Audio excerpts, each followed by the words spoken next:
BC. It was BC before COVID. Who remembers that? Well, let's take a look.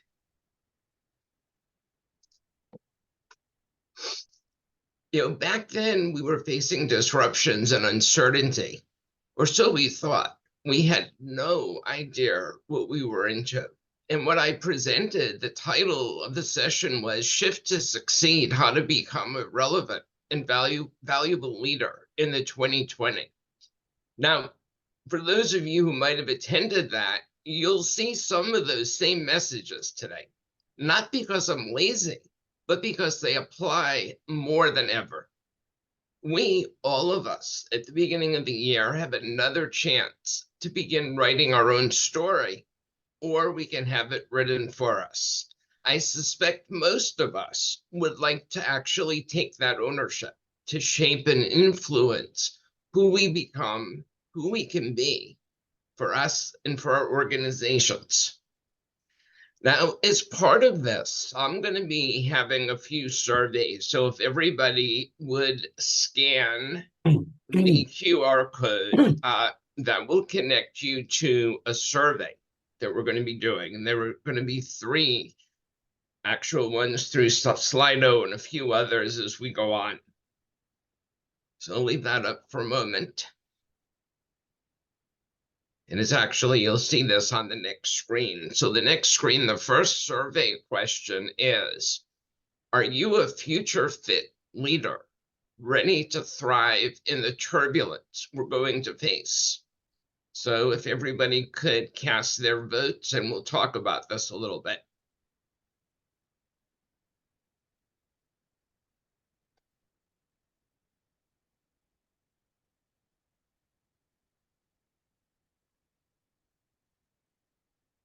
I like this, how you see the dynamics of how people are voting. Now that's interesting, a third, a third, a third. Let's make sure everybody votes another 20 seconds.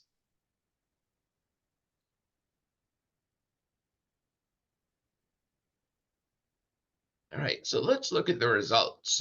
Looks like a little more than a third of folks say they're ready, which is an improvement. If I was doing this survey, a year or 2 back, that number would not be as high. Almost ready, which, to me says people are beginning to work on this, but we still have a third of the folks who voted who are saying they need to work on this. Maybe they haven't started, maybe they're thinking about it. So that's something we're going to talk about. Now, this is how we rated ourselves. The second question is the leadership team I'm on, or the leadership team I was on, or I'm going to be on, is it future fit and ready to guide and enable the organization to thrive? So this is looking at the team you're on, the board you're on.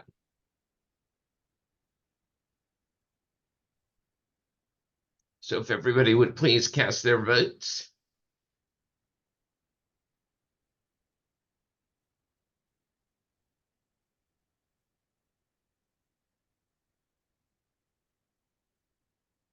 Yeah, I'll tell you, one of the interesting things when you look at this is that we have a tendency to rate ourselves higher than the folks around us. Which poses some interesting questions about, is it us, is it them, is it a combination? So as we look at this, about 2/3 are saying they're making progress. 12% say absolutely, which is interesting, and almost an equal amount are saying, are you kidding? So this continues to be an area that folks need to focus on. So if we think about the forecast, if we think of what we've been through in just the last year and what we're looking at going forward in 2024 and in future years, the forecast is there's more to come. If anything, if you listen to what's being said at Davos and the World Economic Forum. If you've read the recent 2024 report from the conference board, most people are expecting more, not less, uncertainty. There's still issues around the economy. There are a ton of issues around cybersecurity. It was just, about 10 months ago that Silicon Valley Bank and a number of other ones failed. You should think about it. I thought that was like years ago. It was just 9 months ago. 9 months ago, ChatGPT was just coming online. Now you think about how many people are using it and all the different technologies that are out there. And then on a geopolitical front, we still have the war going on in Ukraine and disruption in Europe. We have the whole issue of trade with China and Taiwan. And this can even be updated further when you think about what's going on in the Middle East with Iran, with world trade, supply chain, and the impacts of those things. And there are more things that could be happening. So, last year, the World Economic Forum at Davos, the word was poly-crisis, meaning multiple crises.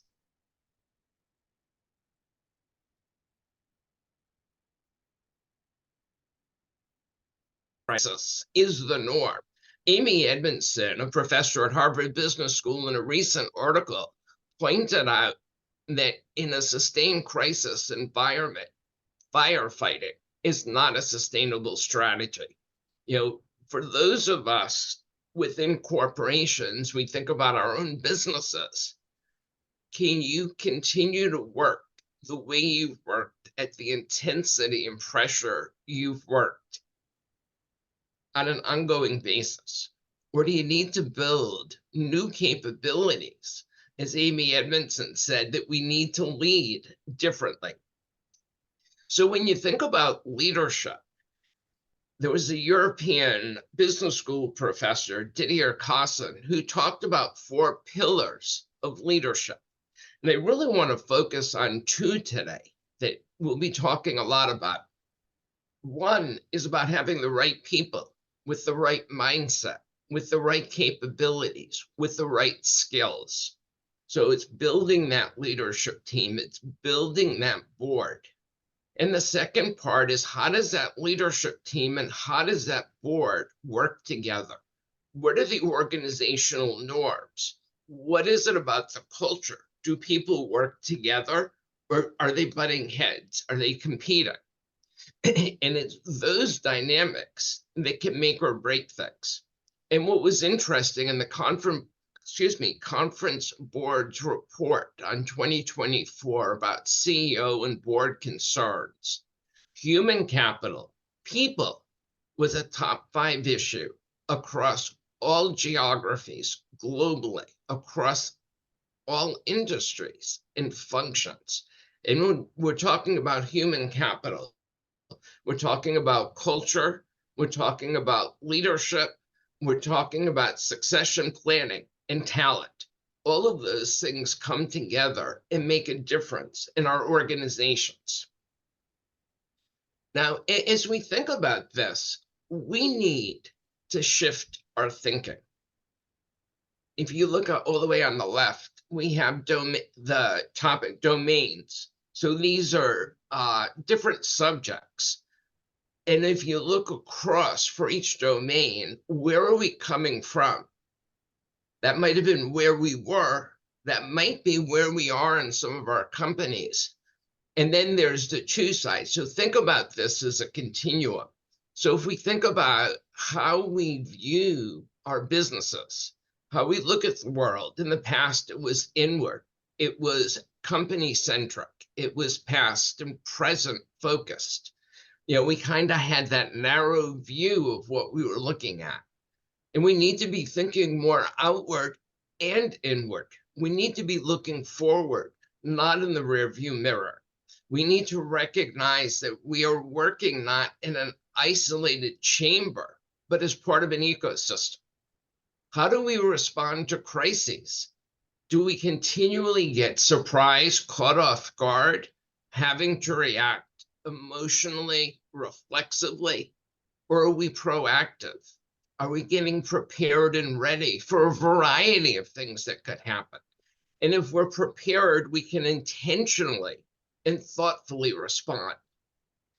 And we think about different models of leadership. We all come from a world that was, top down. It was command and control. There was a hierarchy, different layers. There was a tendency to hold information. The leaders did the thinking and the people did the doing, versus having a flatter organization, an organization where leaders share information. So everybody is aware, it's more transparent, it's more open. And where leaders and everybody is expected to both think and do. We have a few more. A big one is how we think about risk. Very often when faced with a crisis, if you think about during COVID, as you think about the supply chain issues, companies became very risk averse. They were playing to avoid losing. There was a tendency to look at risks in isolation. We need to be more risk intelligent, more risk aware. Think about risks as a portfolio, and that portfolio interacts. The risks we're seeing in the world now are interconnected, if not hyper-connected. One thing leads to another, which leads to another, and it happens fast. So we need to take a more holistic approach. And most importantly, we need to play to win. We need to collaborate. If we think about it in the past, it was very much about, what can I do? What's in it for me? Things were disjointed, very often not aligned, activity focused. And accountability was often seen as a scary thing. You're accountable. If something goes wrong, you're going to be blamed. In switching to where collaboration becomes the norm, it's important because the complex problems we are facing require working across functions and working across organizational boundaries. And teams need to be held accountable for the outcomes. And what's interesting, and I know in Kettering, we have a number of people who are in transition, people who are thinking about their next chapter.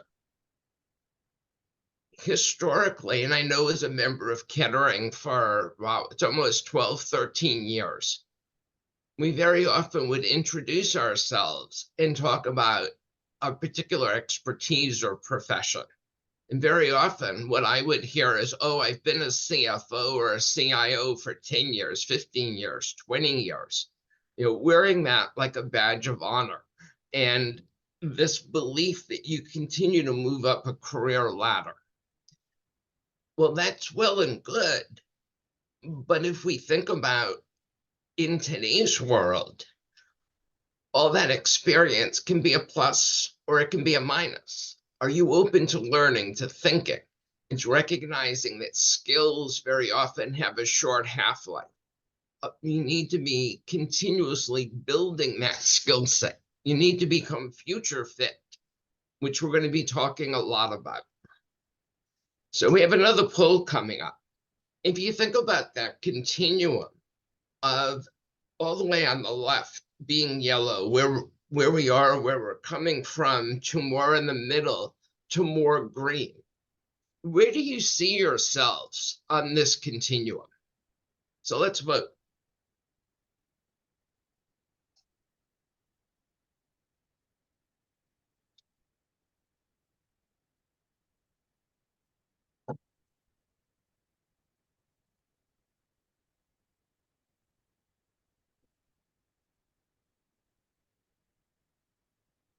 Give people another few seconds here.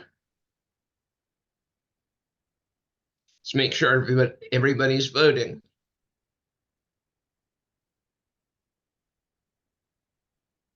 So again, we're seeing what about 2 out of 10 folks are saying, they're firmly in the green. 70% are saying we're in the middle. And I think that it's a good, honest recognition that there is work to be done. And only 8% of the yellow is very reassuring and kind of consistent, excuse me, with some of the other comments that have been said. Okay, so given this, that there's work we need to do, I want to share a quote.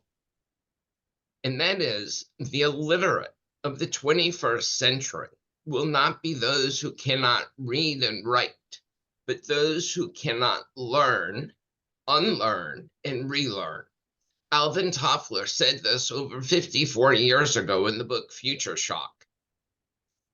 And the thing is, our existing capabilities are not sufficient, and very often, let alone even adequate to address the challenges we're facing. And the toughest thing out of the three, learn, unlearn, and relearn, is to unlearn. That requires us to change. That requires us to say, I can't do what I've always done because it's not working. It's not effective. So that unlearning needs to happen to open space up so you can learn. And there are things we need to relearn. Now, in the next 2 slides, I'm going to talk about some foundational capabilities that are truly important to how you think about making this transformation to becoming future fit. Leaders have a choice to make. Now, I said this back in 2020.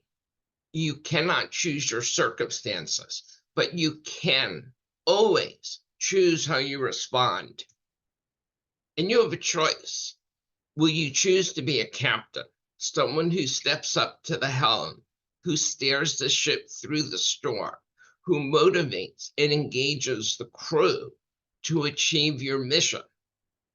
Or do you choose to be a captive, a victim, a person who says, this is out of my control.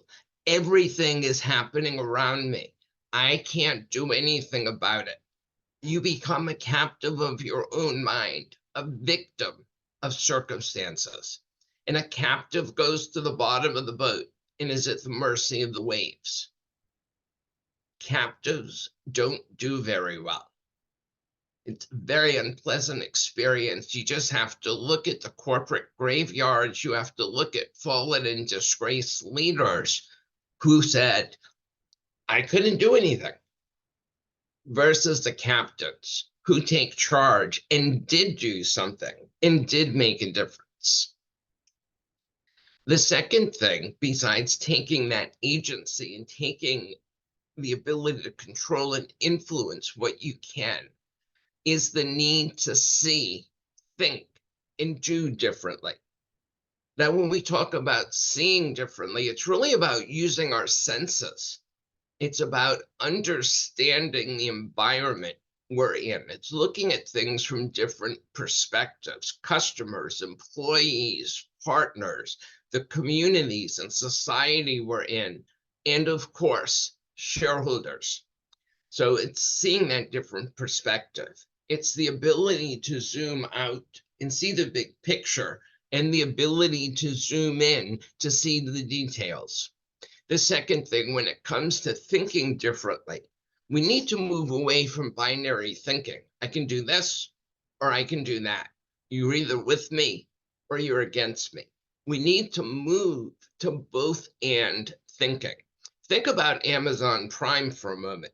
You see the trucks driving in your neighborhood, and on the side, a number of the trucks say, fast delivery, low price, pick two.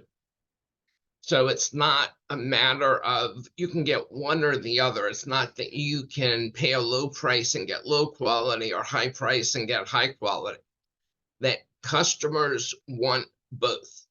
And you have to be able to bring the two things together. And very often, that both and thinking helps you find a third way that you can do things.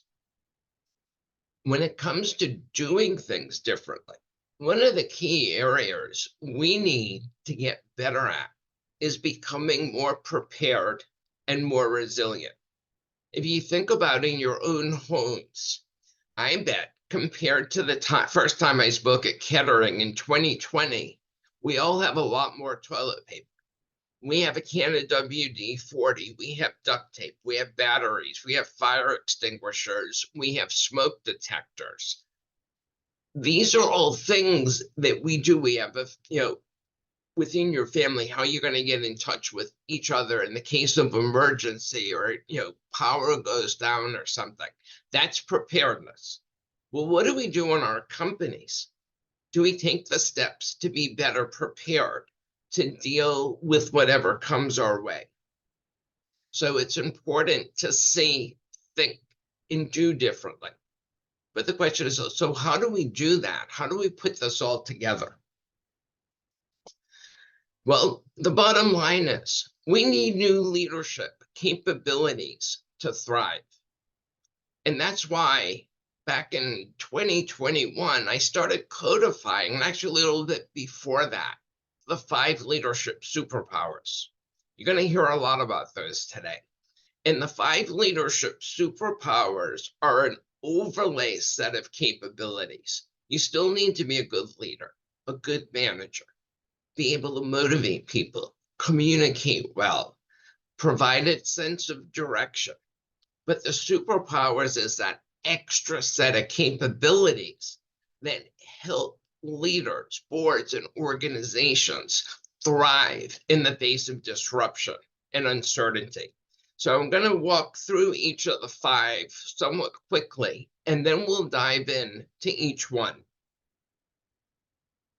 So the first superpower is being a present futurist. It's blending that, thinking about the present and the future. Second is being an experienced learner. It's recognizing experience and expertise is not enough. It has to combine with learning and being open to new thinking. Third is being a prepared risk taker. It's recognizing that risk taking is a part of business, and preparedness needs to be as well. Fourth is being a strategic executor. Again, having a strategy is great, but if you can't execute it, doesn't matter. And just execution without a strategy is a lot of busyness. So you need to tie those two things together. And fifth is being an accountable collaborator. It's recognizing that you need to work across organizational boundaries, even with people outside the organization, as a team with a shared goal, and be accountable. So you can have accountability and teamwork together at the same time. So let's dive in.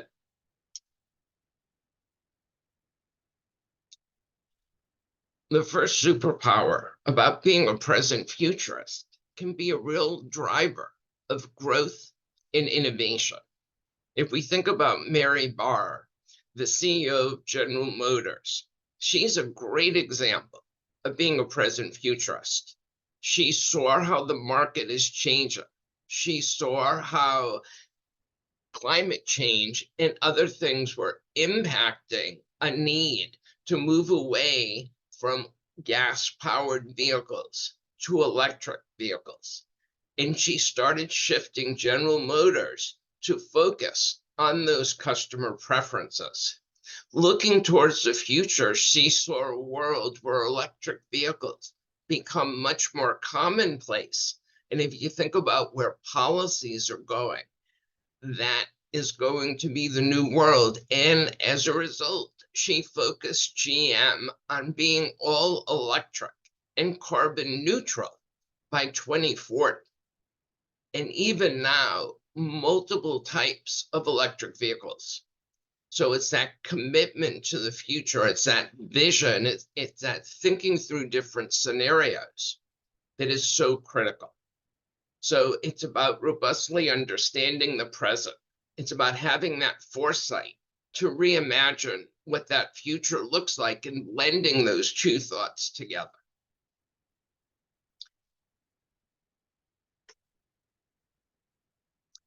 the next superpower is being an experienced learner. It's recognizing that experience and expertise is not enough. If you think about Microsoft as a business and Satya Nadella as a leader, Microsoft does not rest on its laurels. When he came in as CEO, he recognized how important learning is. They shifted the culture from being a know-it-all culture to a learn-it-all culture. Debate was encouraged, inviting a diversity of opinions, valuing employees' contributions, creating a psychologically safe environment where people felt they could contribute and debate and challenge each other. If you think about this, that's where you get innovation. That's where you get new ideas around different business models.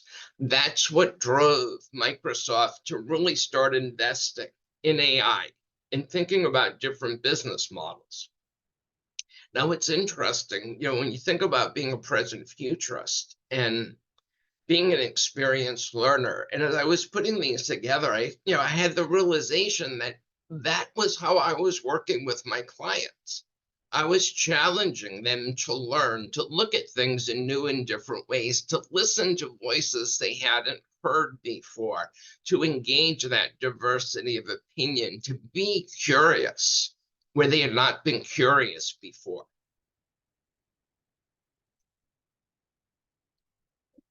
Third is being a prepared risk taker. Now, as I said, risk taking is a part of business. Are you playing to win? Or are you playing to avoid losing? Remember, it's offense that wins games. You have to score points. If all you do is play defense and you don't score, it doesn't matter. It's about taking smart risks. It's about experimenting. It's about piloting. If you think about Netflix and you think about Reed Hastings, he took a chance in starting to mail DVDs to really blow up Blockbuster's model of coming into a store and getting videos. That is a result because Blockbuster didn't want to take a risk. Blockbuster didn't want to change their model. Netflix was able to grow. But in time, they recognized that the DVD business was not where the market was going. And they started with streaming. And when they did that, they had to cannibalize the business that they had been in. But they saw that was a risk that they were prepared to take. And even now, it's with streaming, even streaming is not differentiated. Netflix got into creating new content, original content, going up against the larger studios and developing content that has won Oscars and Emmys and so on and so forth. And that's displaced a lot of the networks. So even now, preparedness comes in. So when you think about that preparedness, it dampens risk. So that downside is not so harsh. And because you recover faster, because you're taking chances, it amplifies opportunities. You can be the first one to do that. So let me just pause for a second. I want to take a look in chat and see if there are any quick questions. Martin, you commented about, Blockbuster having a chance to do that. Treating employees like a commodity. If you do that, you're not going to get the great ideas. All right, so that's kind of what we're seeing there. So let's keep on going. And talk about strategic executor. So if we think about strategic executor, a relatively new company, 23andMe, and their founder, Ann Wojcicki, she had a vision and a strategy, seeing the potential of direct-to-consumer genetic testing to help people look at their roots, where their heritage came from, how they came together. But it wasn't just having that idea, it was executing and being able to deliver that at a valuable price point. Now, as that strategy has continued to evolve, she's recognized that that can provide actionable health information and not just ancestry insights. And now, again, taking that to the next step, she's formed partnerships with pharmaceutical companies, medical organizations. And again, that strategy combined with execution has now positioned 23andMe around personalized medicine in research. So it's recognizing that strategy and execution are tied together. The other piece that is critically important is that when you're making decisions, it's not just about what is in the long term, it's how you can get to where you're going in the long term. It's having that nose to the grindstone and eyes on the horizon. And the fifth superpower, I was going to say last but not least, but this is probably one of the most crucial ones, is being an accountable collaborator. Think about an organization like the Mayo Clinic. The Mayo Clinic, when you come in as a patient, you have some serious health issue. They don't send you around from one department to another department that doesn't talk to each other. They bring a multidisciplinary team together to help address your issue. They work together. They work across fields. If you think about the Mayo Clinic, they're connected with a network of health systems across the country and across the world to share best practices, to learn from different locations. They work with different industries. GE Healthcare, they work with Google Health, they work with other technology organizations and share that desired outcome of improving solutions, improving patient access, and improving people's health outcomes. So it's because of that collaboration, because of that culture, they're able to solve and work on solving complex health challenges. So when you take those 5 superpowers and you take them together, they each support and reinforce one another. That being a present futurist and seeing the future impacts the types of risks you believe you should be taking, and how do you prepare for those risks.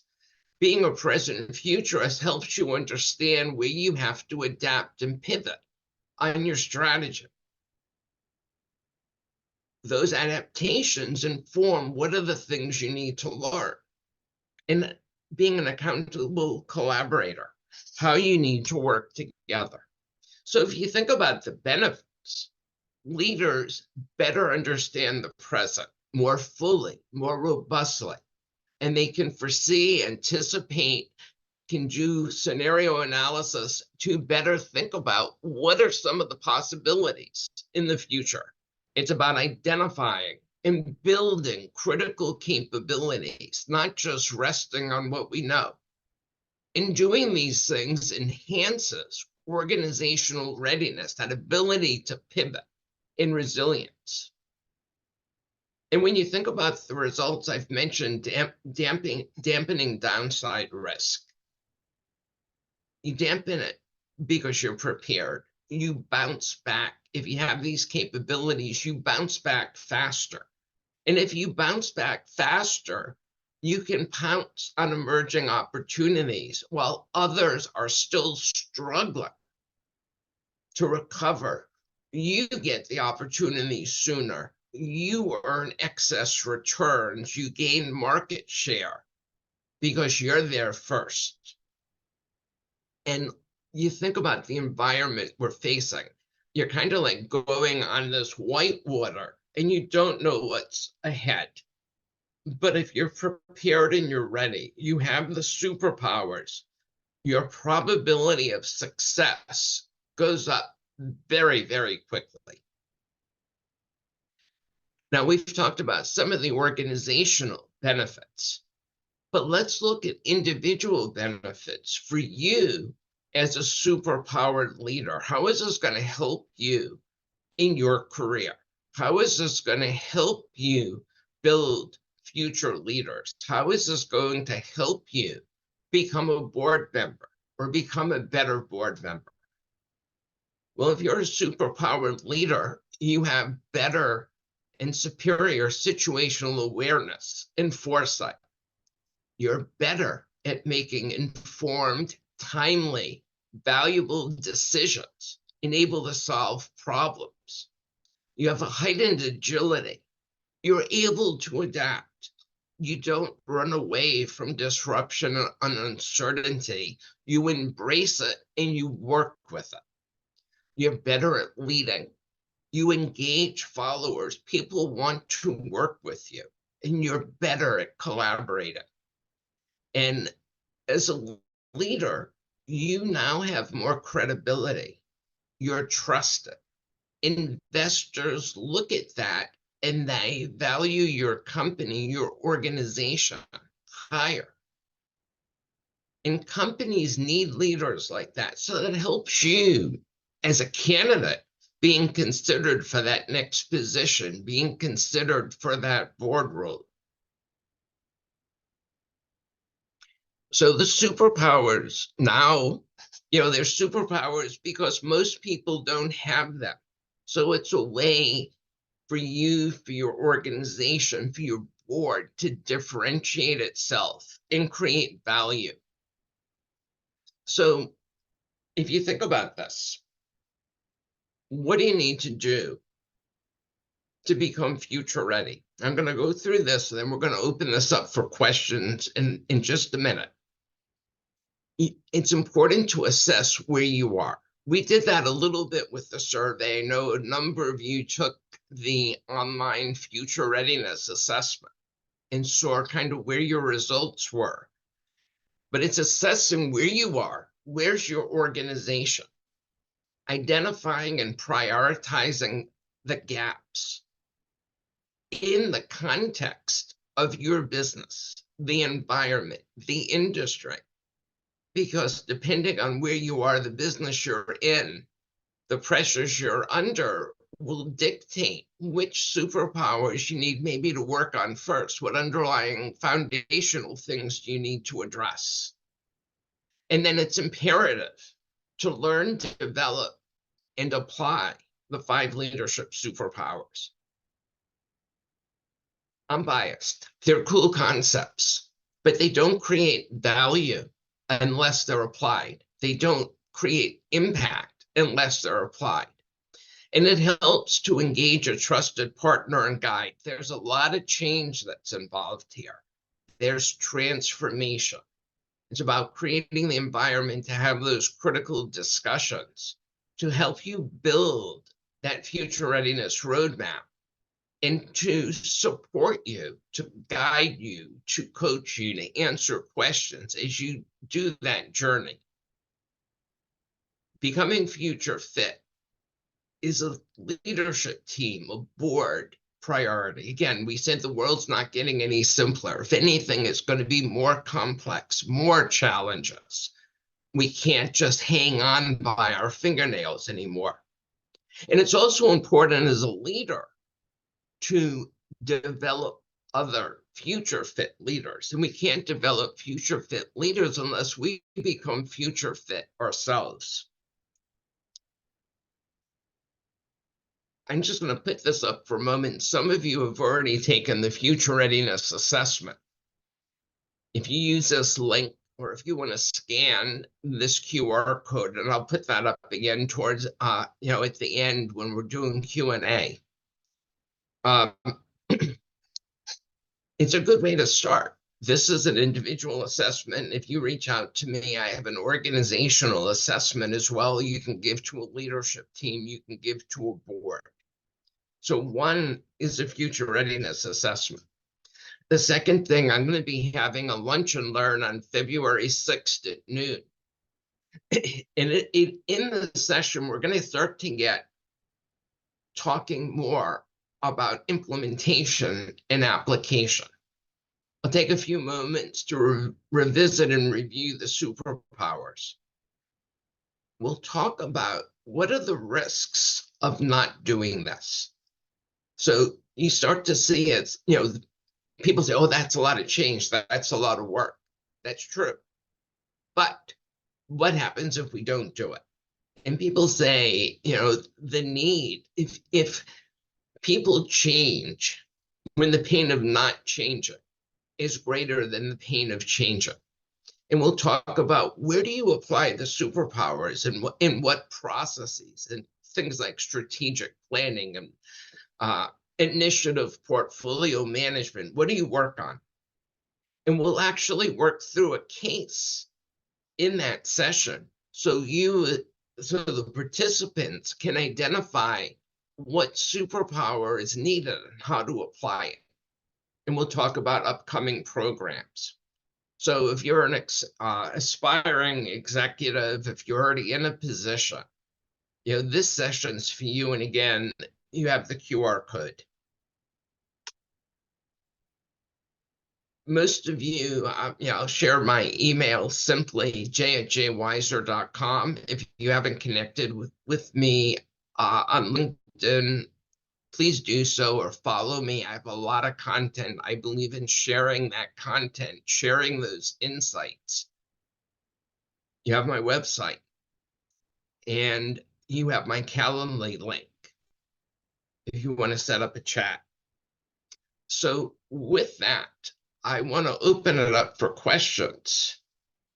And let's see if we can start to see everybody again. Let's see, how do I do this?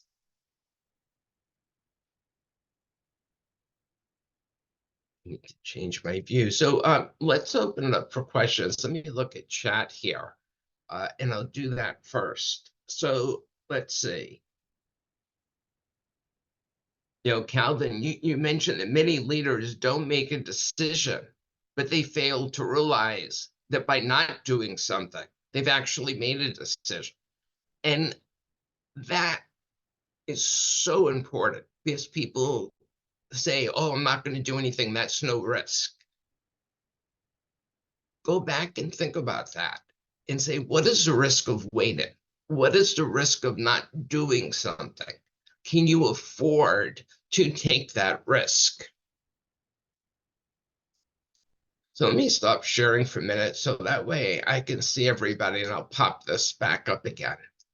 So if you have a question, please unmute yourself. I like Donna, you mentioned Superwoman made it into the slide that superpowered leaders come in many different shapes, sizes, nationality, diversity. I mean, you name it.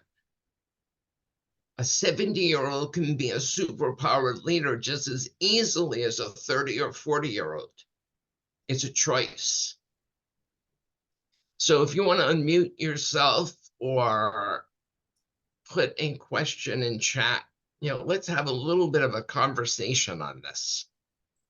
Well, Jay, this is Calvin. Following up on my statement, during my fractional work, I realized that because I tell a lot of folks, I say, when I come in as an HR leader, I'm going to tell you what you need to know and not what you want to hear. So your in-house folks have a tendency to tell you what they want, what you want to hear to basically keep their jobs. And I'm saying, that's not my position because I'm not on your payroll. I'm here advising you. And so I push them to make certain decisions because they're kind of sitting on their hands and being on the sidelines, and life and business is passing them by. And I'll enjoy being in that opportunity role because I did a lot of that when I was there within corporate America also. And they all kind of scratched their head and looked at me and say, well, wait a minute now. We're okay right now. Okay is not okay. Okay today, you could be a dead duck the next day. No, I mean that is so true. It's about being proactive. It's everybody has a chance to do this. And when you think about the people in your organization, as a leader, you might say, oh, so and so, they've been here for 30 years, they'll never change. Have you given them the opportunity? Have you engaged them? Have you welcomed their input? Because people want to be heard, they want to be valued. And when they have that opportunity, when you make it safe for them to do that, you engage and you learn a lot more. Now, on the other hand, if you say, oh, I know it, don't tell me how to do this, I've done this for 30 years, or that's a stupid idea, you shut people down and you don't get the information and the very ideas and conversations you need to have. Other thoughts and questions? Jay, this is Ron. This is Rhonda, and it's great to see how your presentation has evolved. It's wonderful. Great job. I just wanted to just comment on really your comment as well as Calvin's, but I think in terms of not shutting people down is important, helping people have the confidence. But I think it is a collaboration, which you talked about. It's a balance of helping people understand I do have the skills, I know what I'm talking about, but I also understand there are things that I can learn. It's creating the right environment. And then to your point, Calvin, you do have to be honest with people to tell them what's right from what's wrong, but helping them learn to see what's right or wrong versus telling them. I think it's a balance. And I think that's the key. Finally, I'll just comment with, those who are doing these things in the corporate world today, that balance is important because we do also understand the reality of you do have unemployment or your family or other things you're trying to respond to. So you don't want to go overboard to where you impact yourself suddenly. The world today, and this is not new, many corporations, people sort of are here today and gone tomorrow. So it's how do you balance that so that you protect yourselves as best you can, and at the same time learn how to practice some of your superpowers, Jay, to sort of bring it all together. Easier said than done. It takes time. That's all I'll say. Hey, Jay. Well, Hey, Jay, one thing I want to add too, these superpowers are terrific. Many of us are seasoned executives, right, with a broad background, lots of experience. The thing that I've learned in kind of my transformation as a leader is it's very important to not fall into the trap of thinking that you're always the smartest person in the room, right? A superpower is recognizing you need the best thoughts of everyone, and they may not likely be all yours. So I think that's something important to learn to help bring the best out of everybody. We're at time. Jay's graciously offered to hang out for a while and chat further. We'll welcome folks to do that as well. I know a number of us at 9 is like there's a clock ticking for the workday.